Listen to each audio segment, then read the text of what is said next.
Ambalmawani Yangma bi kibaran bambolo kala saw ma ode ko malfatigi do ko intara bingani wale ta kanyeshi wa bogoso duguma ni ale dugu fitini ni abe bankas marala mopti region na wa kibaran munu sera mawlu ko ni ayira ka fo ko ni wale yere kera kunu arabado janvier kalo kile fladi wa kamni ni wale ko ni yere damnena wa mawtunye ay kila se yanga finitigu ma nulu tumbe yalala ni fanfela nuna to mena o siga na jona wa yirala ka fo ko ni ko nga finitigu sele ni duguina wa uni ay wa mafatigi nunu koni bena uni aywa ukoni kise wuli nyokona ore koni senfe aywa malfatigi nunu koni makelen sara ula aywa irala ka fo koni ko mi yere mugo muga ani nani anga finitigu koni ulu mine katanu ye aywa mi yere malfaye fotan ani saba yere koni ore minela kabo majugu nunu koni bulo aywa irala ka fo koni ko jani anga finitigu kase aywa ni duguina utuntara aywa lakana bara do koni na aywa kolongo de ni ale duguye mi fene be bankas marala ni yere aywa janvier kalo kile folo yere aywa fagali bado kon tunkela ina fo anya irala anga aywa kuna funi temeno na chuga amina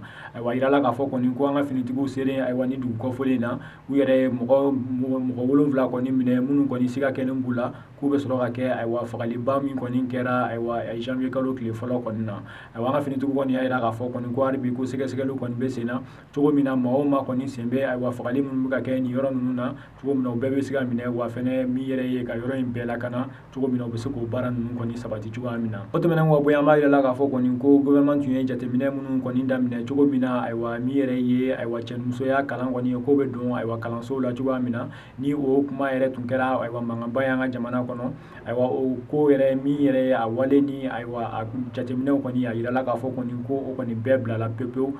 anga gouvernement koni fe aywa ni kuna foni nunu yere bora aywa gouvernement ministry aywa sabade yoro ni oye aywa dine ministry so ye ale ni demsanu ka ministry so ni kalan yere ministry aywa so aywa o ministry so nunu be aywa nyemo farala nyongon kan kunu janvier kalo kile fla ni ga yira ka fo koni ko koni ye ni wale koni bla pepe ko akoni kuma yere koni oteke tuguni anga jamana kono aywa ni wale yere koni be ke ka soro aywa mi yere jamana nyama e ale ka kuma mi ni ayo nyeshi jamana deuma aywa san yere ma hukumu konnana ale kon tunya nyefo o konnana ka fo koni ko mi yere ye ni wale ye ko aywa ale yere fela koni te ko ka da kan ko ale ni ando fe mawshit na siga bara fo ke mi koni be ke sababu ye ko anga tabulo koni ko ulu koni do aywa bogo koni na ore koni kama aya ira ka fo koni ko aya nyini ando fe maw be fe ni oye bara ke nyogon ye ukani wale koni uka boy chugo mina aywa jamana koni basi koni obesika sinsin chugo amina aywa balmo ni kuna fo ni net mambulo kala sama bi ani che aw kluma jola